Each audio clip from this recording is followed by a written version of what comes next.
Sunday suspense শুধুমাত্র radio Mirchi 98.3 FM A it's hot.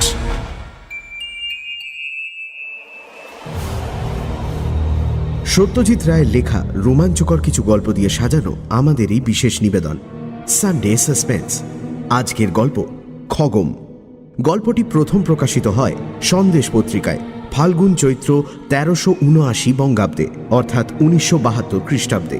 প্রধান চরিত্রে লেখক লক্ষ্মণ, দীনদয়াল, ধূর্যটি বাবু, ইমলি বাবা এবং বালকিষণ। গল্প পাঠে লেখকের ভূমিকায় সব্যসাচী চক্রবর্তী এবং অন্যান্য ভূমিকায় মীর। শুরু হচ্ছে খগম।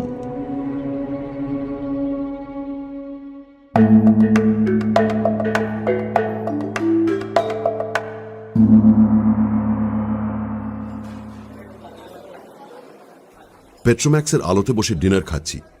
সবে মাত্র ডালনার ডিমে একটা কামড় দিয়েছি। এমন সময় চৌকিদার লক্ষ্মণ জিজ্ঞেস করল, आप लोग इमली बाबा को दर्शन नहीं करेंगे? বলতে বাধ্য হলাম যে ইমলি বাবার নামটা আমাদের কাছে একেবারেই নতুন, তাই দর্শন করার প্রশ্নটা ওঠেইনি। লক্ষ্মণ বলল, জঙ্গল বিভাগে যে জিপটা আমাদের জন্য মোতায়েন হয়েছে তার ড্রাইভারকে বললেই সে আমাদের বাবার ডেরায় নিয়ে যাবে। জঙ্গলের ভিতরেই তার কুটির, ভারী মনোরম পরিবেশ, সাধু হিসেবেও নাকি খুব উঁচু স্তরের।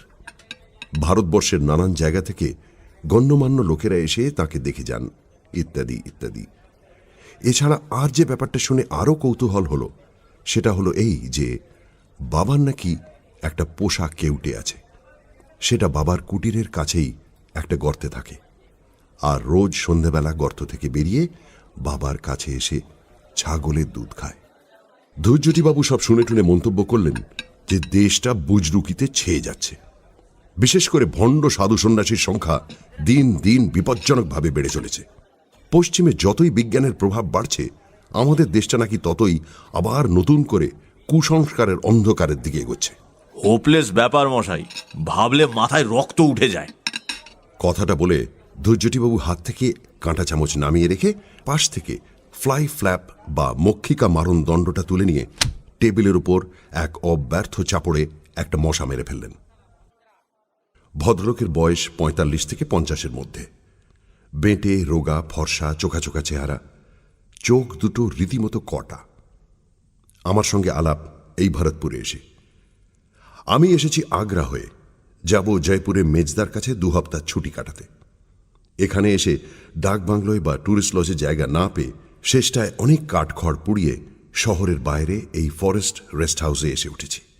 তাতে অবশ্যই আক্ষেপের কিছু নেই, কারণ জঙ্গলে ঘেরা রেস্ট হাউসে থাকার মধ্যে বেশ একটা রোমাঞ্চকর আরাম আছে।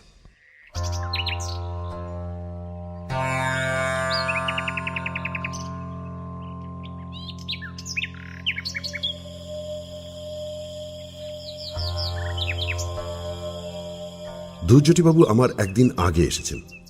কেন এসেছেন তা এখনো খুলে বলেননি, যদিও নিছক বেড়ানো ছাড়া আর কোনো কারণ থাকতে হবে এমন কোনো কথা নেই। আমরা দুজনে একই জিপে ঘোরাফেরা করছি। কাল এখান থেকে 22 মাইল পূবে দিগ বলে একটা জায়গায় গিয়েছিলাম সেখানকার কেল্লা আর প্রাসাদ দেখতে। ভরতপুরের কেল্লাও আজ সকালে দেখা হয়ে গিয়েছে, আর বিকেলে গিয়েছিলাম কেলাদেবের ঝিলে পাখির আস্তানা দেখতে। সে এক অদ্ভুত ব্যাপার। 7 মাইলের ওপর লম্বা ঝিল, তার মাঝে মাঝে ছোট ছোট দ্বীপের মতো ডাঙা মাথা উঁচিয়ে রয়েছে, আর সেই ডাঙার প্রত্যেকটিতে রাজ্যের পাখি এসে জড়ো হয়েছে। তার অর্ধেকের বেশি আমি কোনো কালে চোখেই দেখিনি। আমি অবাক হয়ে পাখি দেখছি, আর ধৈর্যটিবাবু ক্ষণে ক্ষণে গজগজ করে উঠছেন আর হাত দুটোকে অস্থিরভাবে এদিকে ওদিকে নাড়িয়ে মুখের আশপাশ থেকে উনকি সরাবার চেষ্টা করছেন। উনকি হলো একরকম ছোট্ট পোকা, ঝাঁকে ঝাঁকে এসে মাথার চারপাশে ঘোরে আর নাকে মুখে বসে। তবে পোকাগুলো এতই ছোট যে তাদের অনায়াসে অগ্রাহ্য করে থাকা যায়। কিন্তু ধৈর্যটিবাবু দেখলাম বারবার বিরক্ত হয়ে উঠছেন। এত অধৈর্য হলে কি চলে? 8:30টার সময় খাওয়া শেষ করে সামনের বারান্দায় বেতের চেয়ারে বসে চাঁদনি রাতে জঙ্গলের শোভা দেখতে দেখতে ধৈর্যটিবাবুকে বললাম, ওই যে সাধু বাবার কথা বলছিল, যাবেন নাকি দেখতে? ধৈর্যটিবাবু তার হাতের সিগারেটটা একটা ইউক্যালিপটাস গাছের গুঁড়ির দিকে তাক করে ছুঁড়ে ফেলে দিয়ে বললেন, কেউটে পোষ মানে না, মানতে পারে না। সাপ সম্বন্ধে আমার যথেষ্ট জ্ঞান আছে। ছেলেবেলায় জলপাইগুড়িতে থাকতাম, নিজে হাতে অজস্র সাপ মেরেছি। কেউটে হচ্ছে বিভৎস শয়তান সাপ, পোষ মানানো অসম্ভব। কাজেই সাধু বাবার খবরটা কতটা সত্যি সে বিষয়ে যথেষ্ট সন্দেহ আছে। আমি বললাম, কাল তো বিকেলে এমনিতে কোনো প্রোগ্রাম নেই, সকালে বায়ানের কেল্লা দেখে আসার পর থেকেই তো ফ্রি। আপনার বুঝি সাধু সন্ন্যাসীদের ওপর খুব ভক্তি? প্রশ্নটার পেছনে বেশ একটা খোঁচা রয়েছে সেটা বুঝতে পারলাম, কিন্তু আমি জবাবটা দিলাম খুব সরলভাবেই। ভক্তির কথা আর আসছে কি করে, কারণ সাধু সংসর্গের তো কোনো সুযোগই হয়নি এখন পর্যন্ত। তবে কৌতূহল যে আছে সেটা অস্বীকার করব না। আমারও ছিল এককালে, কিন্তু একটা অভিজ্ঞতার পর থেকে আর। অভিজ্ঞতাটা হলো, ধৈর্যটিবাবুর নাকি ব্লাড প্রেশারের ব্যারাম। বছর 10 আগে তাঁর জ্যাঠামশাইয়ের পাল্লায় পড়ে তিনি এক সাধু বাবার দেওয়া টোটকা ওষুধ খেয়ে নাকি 7 দিন ধরে অসহ্য পেটের যন্ত্রণায় ছটফট করেছিলেন, আর তার ফলে তার রক্তের চাপও নাকি গিয়েছিল বেড়ে। সেই থেকে ধৈর্যটিবাবুর ধারণা হয়েছে ভারতবর্ষের 90% সাধুই হচ্ছে আসলে ভণ্ড, অসাধু। ভদ্রলোকের বাবা বিদ্বেষটা বেশ মজার লাগছিল, তাই তাকে খানিকটা উস্কোনোর জন্যই বললাম, কেউটের পোষ মানার কথা যে বলছেন, আমি আপনি পোষ মানাতে পারবো না নিশ্চয়ই, কিন্তু হিমালয়ের কোনো কোনো সাধু তো শুনেছি একেবারে বাঘের গুহায় বাঘের সঙ্গে একসঙ্গে বাস করে। শুনেছেন তো, দেখেছেন কি? স্বীকার করতেই হলো, দেখিনি। দেখবেন না? এ হলো আষাঢ়ে গপ্পর দেশ। শুনবেন অনেক কিছুই, কিন্তু চাক্ষুষ দেখতে চাইলে দেখতে পাবেন না। আমাদের রামায়ণ মহাভারতই দেখুন না, বলছে ইতিহাস, কিন্তু আসলে আজগুবি গপ্পর ডিপো। রাবণের 10টা মাথা, হনুমান লেজে আগুন নিয়ে লঙ্কা পুড়োচ্ছে, ভীমের অ্যাপেটাইট, ঘটোৎকচ, হিড়িম্বা, পুষ্পকরথ, কুম্ভকর্ণ। এগুলো হচ্ছে বেশি ননসেন্স আর কি আছে? আর সাধু সন্ন্যাসীদের ভণ্ডামির কথা যদি বলেন, সে তো এই সব পুরাণ থেকেই শুরু হয়েছে। অথচ সারা দেশের শিক্ষিত অশিক্ষিত লোকে একদিন ধরে এই সব গিলে খাচ্ছে। বায়ানের কেল্লা দেখে রেস্ট হাউসে ফিরে লাঞ্চ ও বিশ্রাম সেরে ইমলি বাবার ডেরায় পৌঁছতে 4টে বেজে গেল। ধৈর্যটিবাবু এ ব্যাপারে আর আপত্তি করেননি। হয়তো তার নিজেরও বাবা সম্পর্কে একটু কৌতূহল হচ্ছিল। জঙ্গলের মধ্যে একটা দিব্যি পরিষ্কার খোলা জায়গায় একটা বিরাট তেঁতুল গাছের নিচে বাবার কুটির। গাছের থেকেই বাবার নামকরণ, আর সেটা করেছে স্থানীয় লোকেরা। বাবার আসল নাম কি তা কেউ জানে না। খেজুর পাতার ঘরে একটি মাত্র চেলা সঙ্গে নিয়ে ভাল্লুকের ছালের ওপর বসে আছেন বাবা। চেলাটির বয়স অল্প, বাবার বয়স কত তা বোঝার জো নেই। সূর্য ডুবতে এখনো ঘণ্টাখানেক বাকি, কিন্তু তেঁতুল পাতার ঘন ছাউনির জন্যে এই জায়গাটা এখনই বেশ অন্ধকার। কুটিরের সামনে ধুনি জ্বলছে, বাবার হাতে গাঁজার কলকে। ধুনির আলোতেই দেখলাম কুটিরের একপাশে একটা দড়ি টাঙানো, তাতে একটা গামছা আর একটা কৌপিন ছাড়া ঝোলানো রয়েছে গোটা 10 সাপের খোলস। আমাদের দেখে বাবা কলকের ফাঁক দিয়ে একটু হাসলেন। ধৈর্যটিবাবু ফিসফিস করে বললেন, বৃথা সময় নষ্ট না করে আসল প্রসঙ্গে চলে যান। দুধ খাওয়ার সময়টা কখন জিজ্ঞেস করুন। বালকিশন সে মিলনা চাহতে হ্যাঁ? এমনি বাবা আশ্চর্য উপায়ে আমাদের মনের কথা জেনে ফেলেছেন। আর কেউটের নাম যে বালকিশন সেটা আমাদের জিপের ড্রাইভার দীনদয়াল কিছুক্ষণ আগেই আমাদের বলেছে। ইমলি বাবাকে বলতেই হলো যে আমরা তাঁর সাপের কথা শুনেছি এবং পোষা সাপের দুধ খাওয়া দেখতে আমাদের ভারী আগ্রহ। সে সৌভাগ্য হবে কি? ইমলি বাবা আক্ষেপের ভঙ্গিতে মাথা নাড়লেন, বললেন, বালকিশন রোজই সূর্যাস্তের সঙ্গে সঙ্গে বাবার ডাক শুনে গর্ত থেকে বেরিয়ে কুটিরে এসে দুধ খেয়ে যায়। 2 দিন আগে পর্যন্ত এসেছে, কিন্তু গতকাল থেকে তার শরীরটা নাকি তেমন ভালো নেই। আজ পূর্ণিমা, আজও সে আসবে না, আসবে আবার কাল থেকে। সাপের শরীর খারাপ হয় এই খবরটা আমার কাছে নতুন। তবে পোষা তো হবে নাই বা কেন? গরু, ঘোড়া, কুকুর ইত্যাদির জন্য তো হাসপাতালই আছে। বাবার চেলা আরও একটা খবর দিল, একে তো শরীর খারাপ, তার উপর কিছু কাঠ পিঁপড়ে নাকি তার গর্তে ঢুকে বালকিশনকে বেশ কাবু করে ফেলেছিল। সেই সব পিঁপড়ে নাকি বাবার অভিশাপে পঞ্চত্ব প্রাপ্ত হয়েছে। কথাটা শুনে ধৈর্যটিবাবু আমার দিকে আর চোখে চাইলেন। আমি কিন্তু ইমলি বাবার দিকেই দেখছিলাম। চেহারায় তেমন কোনো বিশেষত্ব নেই। পরনে সাধারণ একটা গেরুয়া আলখাল্লা, মাথায় জটা আছে, কিন্তু তাও তেমন জবরজং কিছু নয়। দোকানে দুটো লোহার মাকড়ি, গলায় গোটা চারেক ছোট বড় মালা, ডান কনুইয়ের ওপর একটা তাবিজ। অন্য 5টা সাধু বাবার সঙ্গে খুব একটা তফাৎ নেই, কিন্তু তাও সন্ধ্যার পড়ন্ত আলোয় ধনির পেছনের বসা লোকটার দিক থেকে কেন জানি চোখ ফেরাতে পারছিলাম না। আমরা দাঁড়িয়ে আছি দেখে চেলাটি দুটো চাটাই বার করে এনে বাবার হাত 10 দূরে বিছিয়ে দিল। কিন্তু বাবার পোশাক কেউটেকেই যখন দেখা যাবে না, তখন আর বসে কি হবে? বেশি দেরি করলে আবার ফিরতে রাত হয়ে যাবে। গাড়ি আছে ঠিকই, কিন্তু জঙ্গলের ভেতর দিয়ে রাস্তা, আর আশেপাশে জন্তু জানোয়ারেরও অভাব নেই। হরিণের পাল তো রোজই দেখছি। তাই শেষ পর্যন্ত আর বসলাম না। বাবাকে নমস্কার করতে তিনি মুখ থেকে কোলকে না সরিয়ে চোখ বুজে মাথা হেঁট করে প্রতি নমস্কার জানালেন। আমরা দুজনে 100 গজ দূরে রাস্তার ধারে রাখা জিপের উদ্দেশ্যে রওনা দিলাম। কিছু আগেও চারিদিকের গাছগুলো থেকে বাসায় ফেরা পাখির কলরব শুনতে পাচ্ছিলাম। এখন সব নিস্তব্ধ। কুটির থেকে বেরিয়ে কয়েক পা গিয়ে ধৈর্যটিবাবু হঠাৎ থেমে বললেন, সাপটা না হয় নাই দেখা গেল, তার গর্তটা অন্তত একবার দেখতে চাইলে হতো না? আমি বললাম, তার জন্য তো ইমলি বাবার কাছে যাওয়ার কোনো দরকার নেই। আমাদের ড্রাইভার দীনদয়াল তো বলছিল ও গর্তটা দেখেছে। ঠিক কথা। গাড়ি থেকে দীনদয়ালকে নিয়ে আমরা আবার ফিরে এলাম। এবার কুটিরের দিকে না গিয়ে একটা বাদাম গাছের পাশ দিয়ে সরু পায়ে হাঁটা পথ ধরে খানিক দূর এগিয়ে যেতেই সামনে একটা কাঁটা ঝোপ পড়ল। আশেপাশে পাথরের টুকরো পড়ে থাকতে দেখে মনে হলো এককালে এখানে হয়তো একটা দালান জাতীয় কিছু ছিল। দীনদয়াল বলল ওই ঝোপটার ঠিক পেছনেই নাকি সাপের গর্ত। এমনি দেখে কিছু বোঝার উপায় নেই, কারণ আলো আরও কমে এসেছে। ধৈর্যটিবাবু তাঁর কোটের পকেট থেকে একটা ছোট্ট টর্চ বার করে ঝোপের উপর আলো ফেলতেই পেছনে গর্তটা দেখা গেল। যাক, গর্তটা তাহলে সত্যিই আছে। কিন্তু সাপ, সে কি আর অসুস্থ অবস্থায় আমাদের কৌতূহল মেটানোর জন্য বাইরে বেরোবে? সত্যি বলতে কি, সাধু বাবার হাতে কেউটের দুধ খাওয়া দেখার বাসনা থাকলেও সেই কেউটের গর্তের সামনে দাঁড়িয়ে তাকে দর্শন করার খুব একটা ইচ্ছে ছিল না। কিন্তু ধৈর্যটিবাবুর কৌতূহল দেখলাম আমার চেয়েও বেশি। আলোয় যখন কাজ হলো না, তখন ভদ্রলোক মাটি থেকে ঢেলা কুড়িয়ে নিয়ে সেগুলো ঝোপের উপর ফেলতে আরম্ভ করলেন। এই বাড়াবাড়িটা আমার ভালো লাগলো না। বললাম, কি হলো মশাই, আপনার দেখি রোগ চেপে গেছে? আপনি তো বিশ্বাসই করছিলেন না যে সাপ আছে। ভদ্রলোক এবার একটা বেশ বড় ঢেলা হাতে তুলে নিয়ে বললেন, এখনো করছি না।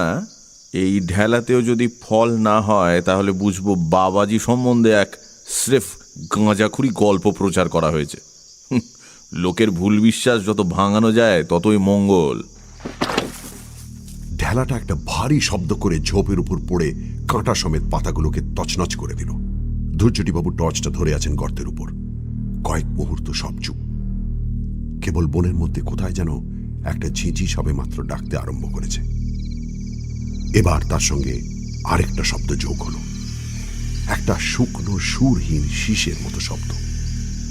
তারপর পাতার খসখসানি, আর তারপর টর্চের আলোয় দেখা গেল একটা কালো মসৃণ জিনিসের খানিকটা। সেটা নড়ছে, সেটা জ্যান্ত, আর ক্রমেই সেটা গর্তের বাইরে বেরিয়ে আসছে। এবার ঝোপের পাতা নড়ে উঠল, আর তার পর মুহূর্তেই তার ফাঁক দিয়ে বেরিয়ে এলো একটা সাপের মাথা। টর্চের আলোয় দেখলাম কেউটের জলজলে চোখ, আর তার দুভাগে চেরা জিভ, যেটা বারবার মুখ থেকে বেরিয়ে এসে লিকলিক করে আবার সুরুত করে ভেতরে ঢুকে যাচ্ছে।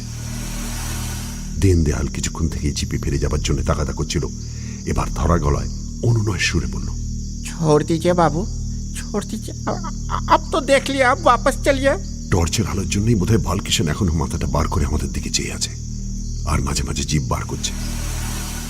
আমি সাপ দেখেছি অনেক, কিন্তু এত কাছ থেকে এভাবে কাল কেউটে কখনো দেখিনি। আর কেউটে আক্রমণের চেষ্টা না করে চুপচাপ চেয়ে রয়েছে, এরকমও তো আগে কখনো দেখিনি। হঠাৎ টর্চের আলোটা কেঁপে উঠে সাপের উপর থেকে সরে গেল।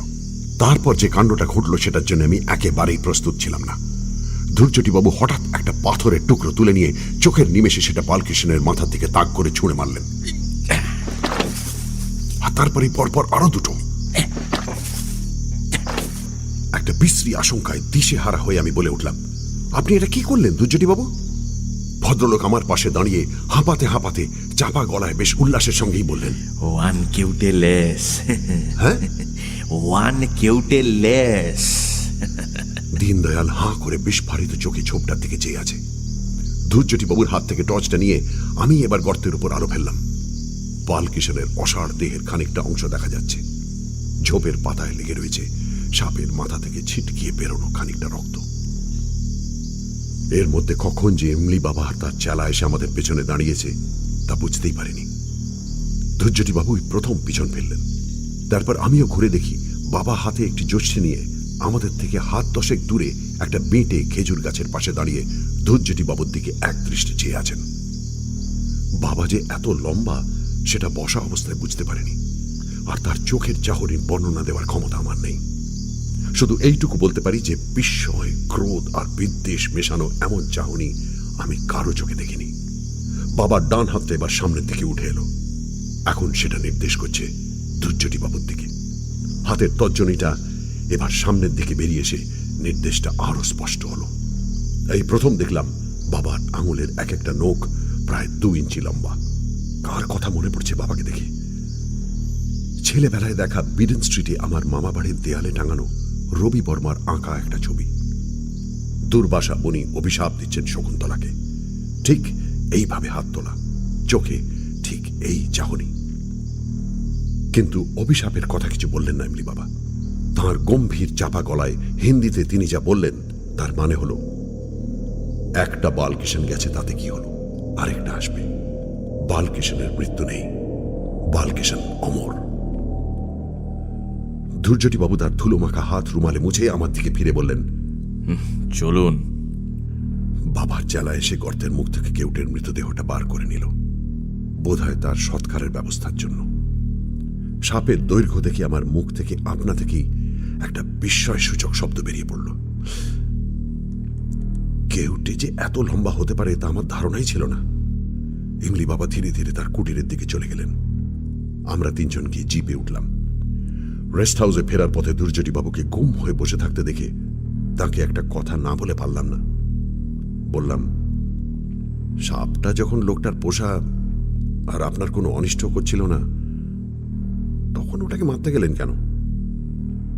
ভেবেছিলাম ভদ্রলোক বুঝি সাপ আর সাধুদের আরো কিছু কড়া কথা শুনিয়ে নিজের কুকীর্তি সমর্থন করার চেষ্টা করবেন, কিন্তু তিনি সেসব কিছুই না করে উল্টে আমাকে একটা সম্পূর্ণ অবান্তর প্রশ্ন করে বসলেন। খগম কে বলুন তো মশাই? হ্যাঁ, খগম নামটা আবছা আবছা চেনা চেনা মনে হচ্ছে, কিন্তু কোথায় শুনেছি বা পড়েছি মনে পড়ল না।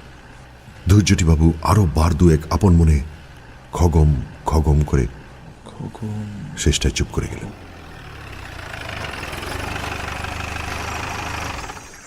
রেস্ট হাউসে যখন পৌঁছলাম তখন 6:30 বাজে। ইমলি বাবার চেহারাটা মাঝে মাঝে মনে পড়ছে। দুর্বাসার মতো চোখ পাকিয়ে হাত তুলে রয়েছেন ধূর্যটিবাবুর দিকে। ভদ্রলোকের কেন যে এমন মতিভ্রম হলো কে জানে, তবে মন বলছে ঘটনার শেষ দেখে এসেছি আমরা, কাজেই ও নিয়ে আর ভেবে লাভ নেই।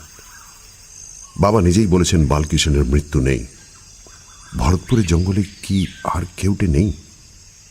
কালকের মধ্যে নিশ্চয়ই বাবার চেলাচামুন্ডারা আরেকটা কেউটে ধরে এনে বাবাকে উপহার দেবে। ডিনারে লক্ষ্মণ মুরগির কারি এনেছিল, আর তার সঙ্গে ঘিয়ে ভাজা হাতের রুটি আর উড়দকা ডাল। সারাদিনের ঘোরাফেরার পর খিদেটা দিব্যি হয়। কলকাতায় রাত্রে যা খাই তার ডবল খেয়ে ফেলি অক্লেশে। ধূর্যটিবাবু ছোটখাটো মানুষ হলে কি হবে, তিনিও বেশ ভালোই খেতে পারেন, কিন্তু আজ যেন মনে হলো ভদ্রলোকের খিদে নেই। শরীর খারাপ লাগছে কিনা জিজ্ঞেস করাতে কিচ্ছু বললেন না। আমি বললাম, আপনি কি বালকিষণের কথা ভেবে আক্ষেপ করছেন?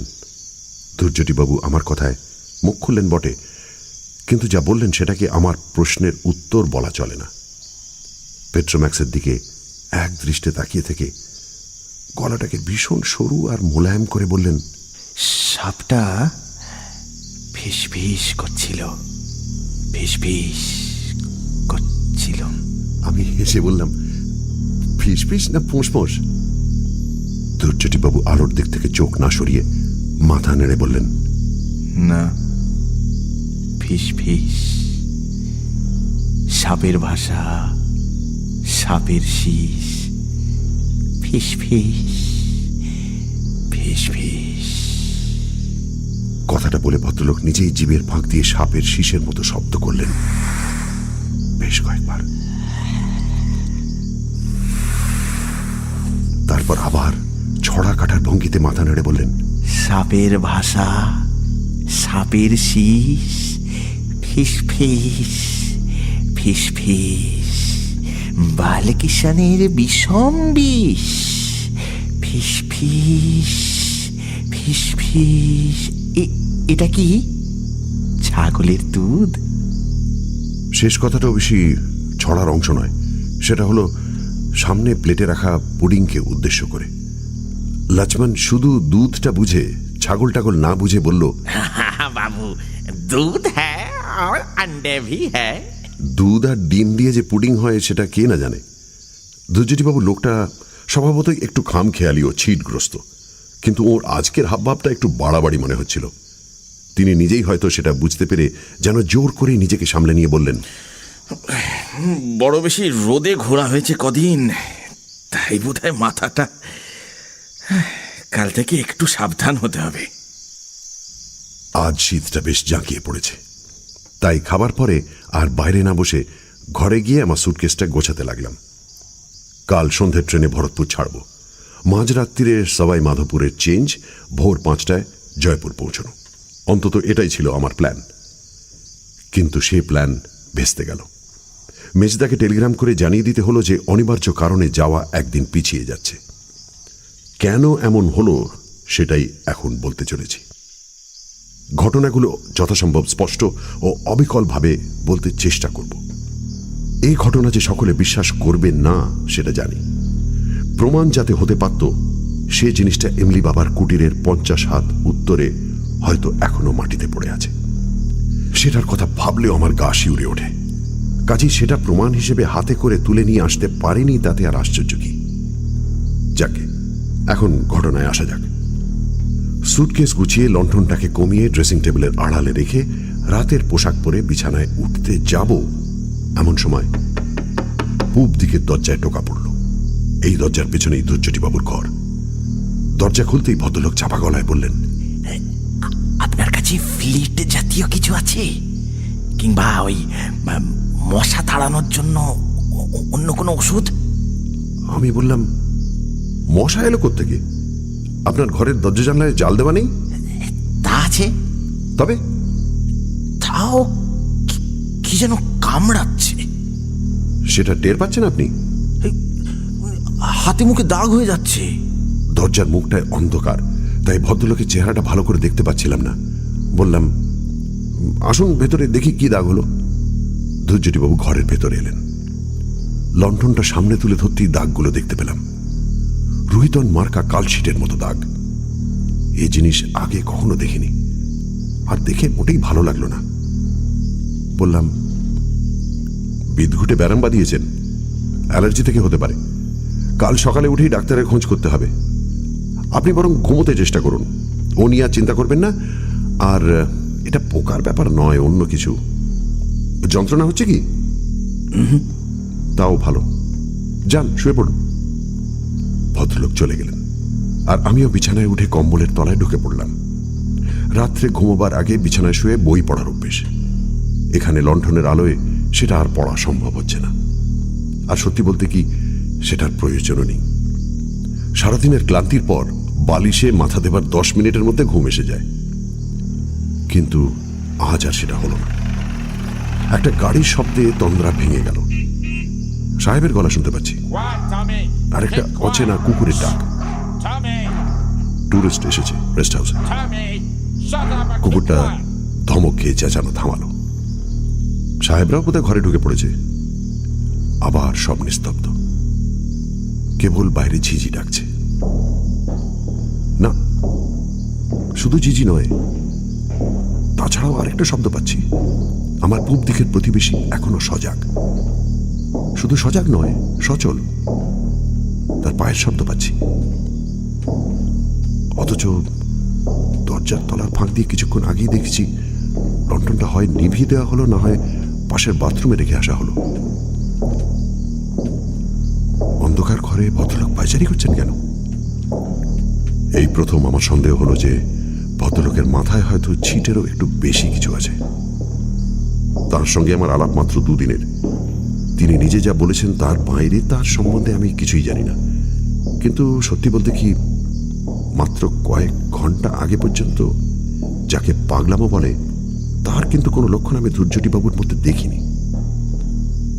দিগ আর বায়ানের কেল্লা দেখতে দেখতে তিনি যে ধরনের কথাবার্তা বলছিলেন তাতে মনে হয় ইতিহাসটা তার বেশ ভালোভাবেই পড়া আছে।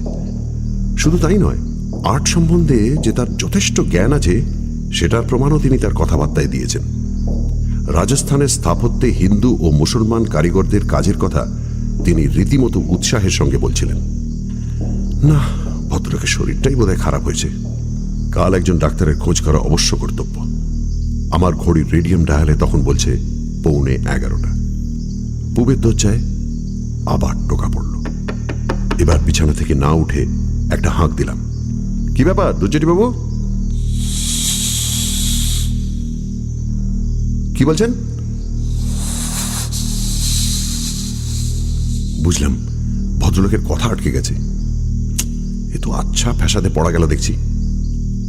আবার বললাম, কি বলছেন ঠিক করে বলুন। শুনবেন একটু? অগত্যা উঠলাম।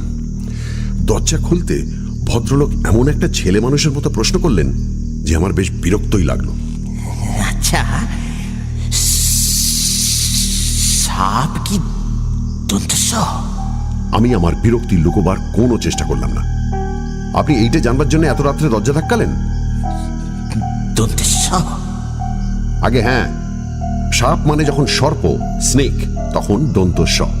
আর তালবস্য? সেটা অন্য সাপ। তার মানে ও অভিশাপ? হ্যাঁ, অভিশাপ। Thank you. শুয়ে পড়ুন। ভদ্রলোকের অবস্থা দেখে আমার একটু একটু মায়া হচ্ছিল। বললাম, আপনাকে বরং একটু ঘুমের ওষুধ দিই, ও জিনিসটা আছে আমার কাছে, খাবেন? না, শীতকালে এমনিতেই ঘুমোই। শুধু শুধু সন্ধ্যায় সূর্যাস্তের সময়। ভদ্রলোককে বাধা দিয়ে বললাম, আপনার জিভে কিছু হয়েছে নাকি? কথা আটকে যাচ্ছে কেন? আপনার টর্চটা একবার দিন তো। ভদ্রলোকের পিছন পিছন আমিও ওর ঘরে ঢুকলাম। টর্চটা ড্রেসিং টেবিলের উপর রাখা ছিল। সেটা জেলে ভদ্রলোকের মুখের সামনে ধরতেই তিনি হাঁ করে জিভটা বার করে দিলেন। জিভে কিছু যে একটা হয়েছে সে বিষয়ে সন্দেহ নেই। একটা সরু লাল দাগ ডগা থেকে শুরু করে জিভের মাঝখান পর্যন্ত চলে গেছে। এটাতেও কোনো যন্ত্রণা নেই বলছেন? কই না তো। কি যে ব্যারাম বাঁধিয়ে বসেছেন ভদ্রলোক, সেটা আমার বোঝার সাধ্য নেই। এবারে ভদ্রলোকের খাটের দিকে চোখ গেল। বিছানার পরিপাটি ভাব দেখে বুঝলাম তিনি এখনো পর্যন্ত খাটে ওঠেননি। বেশ কড়া সুরে বললাম, আপনাকে শুতে দেখে তারপর আমি নিজের ঘরে যাব। আর জোড়হাত করে অনুরোধ করছি, আর দরজা ধাক্কাবেন না। কাল ট্রেনে ঘুম হবে না জানি, তাই আজকের রাতটা ঘুমিয়ে নিতে চাই। ভদ্রলোক কিন্তু খাটের দিকে যাবার কোনো রকম আগ্রহ দেখালেন না। লণ্ঠনটা বাথরুমে রাখা হয়েছে, তাই ঘরে প্রায় আলো নেই বললেই চলে। বাইরে পূর্ণিমার চাঁদ। উত্তরের জানলা দিয়ে ঘরের মেঝেতে জ্যোৎস্না এসে পড়েছে। তারই প্রতিফলিত আলোয় দুর্যোটিবাবুকে দেখতে পাচ্ছি। স্লিপিং স্যুট পরে দাঁড়িয়ে আছেন, আর মাঝে মাঝে ঠোঁট ফাঁক করে শীষ দেওয়ার মতো শব্দ করছেন। আমি আসবার সময় কম্বলটা গায়ে জড়িয়ে এসেছি, অথচ দুর্যোটিবাবু দিব্যি গরম টরম কিচ্ছু না পরে দাঁড়িয়ে আছেন। ভদ্রলোক শেষটায় যদি সত্যি একটা গোলমেলে ব্যারাম বাঁধিয়ে বসেন, তাহলে তো তাঁকে ফেলে আমার পক্ষে যাওয়াও মুশকিল হবে। বিদেশি বিভুইয়ে একজন বাঙালি বিপদে পড়লে আরেকজন তার জন্য কিছু না করে সরে পড়বে, এ তো হতে পারে না। আরেকবার তাকে বিছানায় শুতে বলেও যখন কোনো ফল হলো না, তখন বুঝলাম ওর হাতটা ধরে টেনে নিয়ে জোর করে শুইয়ে দেওয়া ছাড়া আর কোনো রাস্তা নেই। তিনি যদি অবাধ্য শিশু হতে চান, আমাকে তাঁর গুরুজনের ভূমিকা নিতেই হবে। কিন্তু তার হাতটা ধরা মাত্র আমার শরীরে এমন একটা প্রতিক্রিয়া হলো যে আমি চমকে 3 হাত পিছিয়ে গেলাম। ধৈর্যটি বাবুর শরীর বরফের মতো ঠান্ডা। জ্যান্ত মানুষের শরীর এত ঠান্ডা হতে পারে আমি কল্পনাই করতে পারিনি। আমার অবস্থা দেখি বোধহয় ধৈর্যটি বাবুর ঠোঁটের কোণে একটা হাসির ভাব ফুটে উঠল। তার কটা চোখ দিয়ে তিনি এখন আমার দিকে চেয়ে মিচকি মিচকি হাসছেন। আমি ধরা গলায় বললাম, আপনার কি হয়েছে বলুন তো? ধৈর্যটি বাবু আমার দিক থেকে চোখ সরালেন না, এক দৃষ্টি চেয়ে আছেন প্রায় মিনিট খানেক ধরে। অবাক হয়ে দেখলাম যে একটি বারও তাঁর চোখের পাতা পড়ল না। এরই মধ্যে তার জিভটা বার কয়েক ঠোঁটের ফাঁক দিয়ে বেরোল। তারপর তিনি ফিস ফিস গলায় বললেন, বাবা ডাকছেন, বালকিষান, বালকিষান, বাবা ডাকছেন। তারপর ভদ্রলোকের হাঁটু ভাঁজ হয়ে গেল। তিনি প্রথমে হাঁটু গেড়ে বসলেন, তারপর শরীরটাকে সামনে এগিয়ে দিয়ে মাটিতে উপুড় হয়ে শুয়ে কনুইয়ের ওপর ভর করে নিজেকে হেঁচড়ে টেনে নিয়ে খাটের তলায় অন্ধকারে চলে গেলেন। আমি বেশ বুঝতে পারছিলাম যে আমার সমস্ত শরীর ঘামে ভিজে গেছে, হাত পা ঠকঠক করে কাঁপছে। আমি আর দাঁড়িয়ে থাকতে পারছি না। ভদ্রলোক সম্বন্ধে দুশ্চিন্তা কেটে গিয়ে এখন যেটা অনুভব করছি সেটা অবিশ্বাস আর আতঙ্কে মেশানো একটা অদ্ভুত ভয়াবহ ভাব। নিজের ঘরে ফিরে এলাম। দরজাটা বন্ধ করে খিল লাগিয়ে আপাদমস্তক কম্বল মুড়ি দিয়ে কিছুক্ষণ শুয়ে থাকার পর কাঁপুনিটা কমল। চিন্তাটা একটু পরিষ্কার হলো। ব্যাপারটা কোথায় গিয়ে দাঁড়িয়েছে এবং চোখের সামনে যা ঘটতে দেখেছি তা থেকে কি সিদ্ধান্তে পৌঁছানো যায় সেটা একবার ভেবে দেখলাম। আজ বিকেলে আমার সামনে ধৈর্যটি বাবু এমলি বাবার পোষা কেউটাকে পাথরের ঘায়ে মেরে ফেললেন। তারপরে ইমলি বাবা ধৈর্যটি বাবুর দিকে আঙুল দেখিয়ে বললেন, একটা বালকিষান গেছে, তার জায়গায় আরেকটা বালকিষান আসবে। সেই দ্বিতীয় বালকিষান কি সাপ না মানুষ, নাকি সাপ হয়ে যাওয়া মানুষ? ধৈর্যটি বাবুর সর্বাঙ্গে চাকা চাকা দাগগুলো কি? জিভের দাগটা কি? সেটা কি দুভাগে ভাগ হয়ে যাবার আগের অবস্থা? তার শরীর এত ঠান্ডা কেন? তিনি খাটে না শুয়ে খাটের তলায় ঢুকলেন কেন? হঠাৎ বিদ্যুতের ঝলকের মতো একটা জিনিস মনে পড়ে গেল, খগম। ধৈর্যটি বাবু জিজ্ঞেস করেছিলেন খগমের কথা। নামটা চেনা চেনা লাগছিল, কিন্তু বুঝতে পারিনি। এখন মনে পড়ে গেছে। ছেলেবেলায় পড়া মহাভারতের একটা গল্প। খগম নামে এক তপস্বী ছিলেন। তার সাপে তার বন্ধু সহস্রপাদ মুনি ঢোঁড়া সাপ হয়ে যান। খগম দন্তস্বয়াকার প সাপ, তালবস্বয়াকার প সাপ, সব মিলে যাচ্ছে। তবে তিনি হয়েছিলেন ঢোঁড়া, আর ইনি কি? আমার দরজায় আবার কে যেন ধাক্কা দিচ্ছে। উপর দিকে নয়, তলার দিকে, চৌকাটের ঠিক উপরে। একবার, দুবার, তিনবার। আমি বিছানা থেকে নড়লাম না। দরজা আমি খুলব না, আর না। আওয়াজ বন্ধ হলো। আমি দম বন্ধ করে কান পেতে আছি। এবার কানে এলো শীষের শব্দ।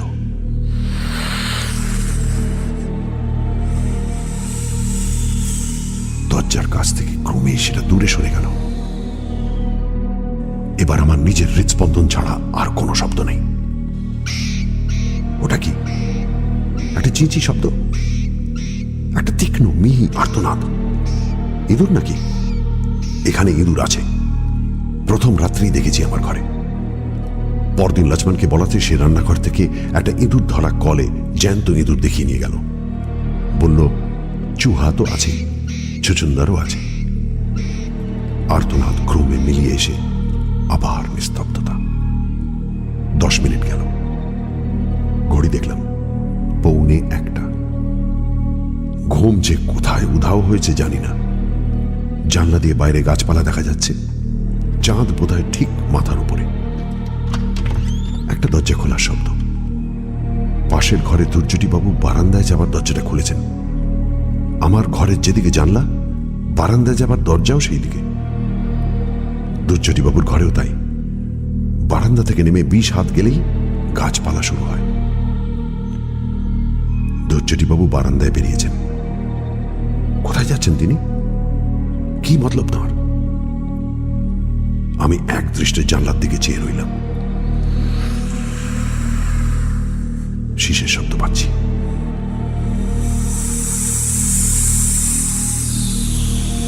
সেটা ক্রমশ বাড়ছে। এবার ঠিক আমার জানলার বাইরে। জানলাটা ভাগ্যিস জালে ঢাকা, নইলে একটা কি যেন জিনিস জানলার তলার দিক থেকে ওপরে উঠছে। খানিকটা উঠে থেমে গেল। একটা মাথা, লণ্ঠনের আবছা আলোয় দুটো জলজলে কটা চোখ, নিষ্পলক দৃষ্টিতে চোখ দুটো আমার দিকে চেয়ে আছে। প্রায় মিনিট খানেক এইভাবে থাকার পর একটা কুকুরের ডাক শোনা মাত্র মাথাটা বাঁ দিকে ঘুরে পরক্ষণেই আবার নিচের দিকে নেমে অদৃশ্য হয়ে গেল। কুকুরটা ডাকছে, পরিত্রাহী চিৎকার। এবার একটা ঘুম জড়ানো সাহেবী গলায় ধমকের আওয়াজ পেলাম। Quiet, Tommy! Keep quiet! Tommy! Shut up and keep quiet! একটা কাতর গোঙানির সঙ্গে কুকুরের ডাকটা থেমে গেল। তারপর আর কোনো শব্দ নেই। আমি মিনিট 10 ইন্দ্রিয়গুলোকে সজাগ রেখে শুয়ে রইলাম। কানের মধ্যে আজই রাত্রে শোনা একটা ছড়া বারবার ফিরে ফিরে আসছে। সাপের ভাষা, সাপের শীষ, ফিস ফিস, ফিস ফিস, বালকিশনের বিষম বিষ, ফিস ফিস, ফিস ফিস, ফিস ফিস। ক্রমে সেই ছড়াটাও মিলিয়ে এলো। বুঝতে পারলাম একটা ঝিমঝিমে অবসন্ন ভাব আমাকে ঘুমের দিকে টেনে নিয়ে যাচ্ছে।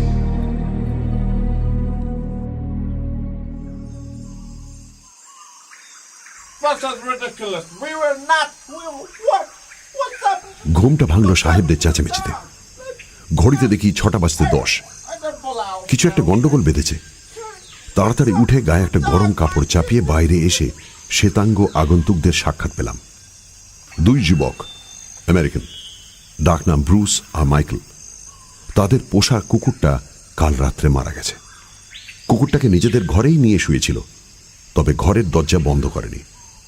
ওরা সন্দেহ করছে রাত্রে বিছে বা সাপ জাতীয় বিষাক্ত কিছু এসে কামড়ানোর ফলে এই দশা। মাইকেলের ধারণা কাঁকড়া বিছে, কারণ শীতকালে সাপ বেরোয় না, সেটা সকলেই জানে। আমি আর কুকুরের উপর সময় নষ্ট না করে বারান্দার উল্টো দিকে দুর্যোটিবাবুর ঘরের সামনে গিয়ে হাজির হলাম। দরজা খোলা রয়েছে। ঘরের মালিক ঘরে নেই। লক্ষ্মণ রোজ ভোর 5:30টায় উঠে উনুন ধরিয়ে চায়ের জল গরম করে। তাকে জিজ্ঞেস করতে সে বলল, দুর্যোটিবাবুকে দেখেনি। নানা রকম আশঙ্কা মনের মধ্যে ঘুরপাক খাচ্ছে। যে করে হোক ভদ্রলোককে খুঁজে বার করতেই হবে। পায়ে হেঁটে আর কদ্দূর যাবেন তিনি? কিন্তু চারপাশের জঙ্গলে অনেক খোঁজাখুঁজি করেও তার কোনো খোঁজ পাওয়া গেল না।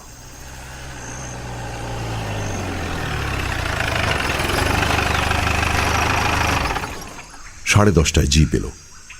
আমি ড্রাইভারকে বললাম পোস্ট অফিস যাব, জয়পুরে টেলিগ্রাম করতে হবে।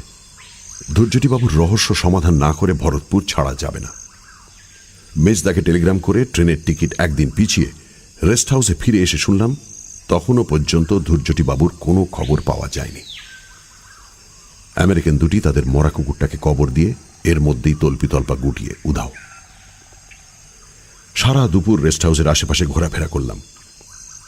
জিপটা আমার আদেশ মতোই আবার বিকেলে এসে হাজির হলো। একটা মতলব ছিল মাথায়, মন বলছিল সেটায় হয়তো ফল হবে। ড্রাইভারকে বললাম, ইমলি বাবার কাছে চলো। কাল যেমন সময় এসেছিলাম আজও প্রায় সেই একই সময় গিয়ে পৌঁছলাম বাবার কুটিরে। বাবা কালকের মতো ধুনি জ্বালিয়ে বসে আছেন। শিষ্য আজ আরো দুটি বেড়েছে, তার মধ্যে একজন মাঝবয়সী, অন্যটি ছোকরা। বাবা আমাকে দেখেই ঘাড় বেঁকিয়ে নমস্কার জানালেন। কালকের সেই ভস্য করা চাহনির সঙ্গে আজকের চাহনির কোনো মিল নেই। আমি আর সময় নষ্ট না করে বাবাকে সরাসরি জিজ্ঞেস করলাম, আমার সঙ্গে কাল যে ভদ্রলোকটি এসেছিলেন তার কোনো খবর তিনি দিতে পারেন কিনা। বাবার মুখ প্রসন্ন হাসিতে ভরে গেল। তিনি বললেন, খবর আছে বই কি, তোমার দোস্ত আমার আশা পূরণ করেছে। সে আমার বালকিশনকে আবার ফিরিয়ে এনেছে। এই প্রথম চোখে পড়ল বাবার ডান পাশে রাখা রয়েছে একটা পাথরের বাটি। সেই বাটিতে যে সাদা তরল পদার্থটা রয়েছে সেটা দুধ ছাড়া আর কিছুই নয়। কিন্তু সাপ আর দুধের বাটি দেখতে তো আমি এত দূর আসিনি। আমি এসেছি ধূর্যটি প্রসাদ বসুর খোঁজে। লোকটা তো আর হাওয়ায় মিলিয়ে যেতে পারে না। তার অস্তিত্বের একটা চিহ্ন যদি দেখতে পেতাম তবু খানিকটা নিশ্চিন্ত হওয়া যেত। ইমলি বাবা মানুষের মনের কথা বুঝে ফেলতে পারেন, এটা আগেও দেখেছি। গাঁজার কলকেতে বড় রকম একটা টান দিয়ে সেটা পাশের প্রৌঢ় চেলার হাতে চালান দিয়ে বললেন, তোমার বন্ধুকে তো তুমি আর আগের মতো ফিরে পাবে না, তবে তার স্মৃতি চিহ্ন সে রেখে গেছে, আর সেটা তুমি বালকিশনের ডেরার 50 পা দক্ষিণে পাবে। সাবধানে যেও, অনেক কাঁটা গাছ পড়বে পথে। বাবার কথা মতো গেলাম বালকিশনের গর্তের কাছে। সে গর্তে এখন সাপ আছে কিনা সেটা জানার আমার বিন্দুমাত্র কৌতূহল নেই। আকাশে ডুবুডুবু সূর্যের দিকে চেয়ে হিসেব করে দক্ষিণ দিক ধরে এগিয়ে গেলাম। ঘাস, কাঁটাছোপ, পাথরের টুকরো আর চোরা কাঁটার ভেতর দিয়ে গুনে গুনে 50 পা এগিয়ে গিয়ে একটা অর্জুন গাছের গুঁড়ির ধারে যে জিনিসটা পড়ে থাকতে দেখলাম, সেরকম জিনিস এই কয়েক মিনিট আগেই ইমলি বাবার কুটিরের দড়ি থেকে ঝুলতে দেখে এসেছি। সেটা একটা খোলস। সারা খোলসের ওপর রোহিতন মার্কা নকশা। সাপের খোলস কি? না, তা নয়। সাপের শরীর কি এত চওড়া হয়? আর তার দুপাশ দিয়ে কি দুটো হাত, আর তলা দিয়ে কি এক জোড়া পা বেরোয়? আসলে এটা একটা মানুষের খোলস। সেই মানুষটা এখন আর মানুষ নেই। সে এখন ওই গর্তটার মধ্যে কুণ্ডলি পাকিয়ে শুয়ে আছে। সে জাতে কেউটে, তার দাঁতে বিষ। ওই যে তার শীষ শুরু হলো। ওই যে সূর্য ডুবলো। ওই যে ইমলি বাবা ডাকছে, বালকিশন, বালকিশন,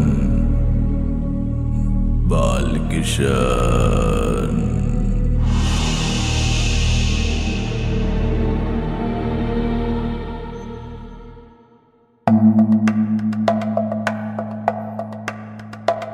শুনছিলেন খগম, রচনা সত্যজিৎ রায়। আজকের গল্প পাঠ করলেন সব্যসাচী চক্রবর্তী, সঙ্গে মীর। শব্দগ্রহণ, আবহ সঙ্গীত এবং স্পেশাল এফেক্টসে রিচার্ড। পরিকল্পনা ও পরিচালনায় ইন্দ্রাণী। রেডিও মির্চির তরফ থেকে আন্তরিক ধন্যবাদ শ্রী সব্যসাচী চক্রবর্তীকে এবং শ্রী সন্দীপ রায়কে আমাদের পাশে থাকার জন্য। আগামী সপ্তাহে ঠিক এই সময় আরও একটি রোমাঞ্চকর গল্প নিয়ে হাজির হবে সানডে সাসপেন্স।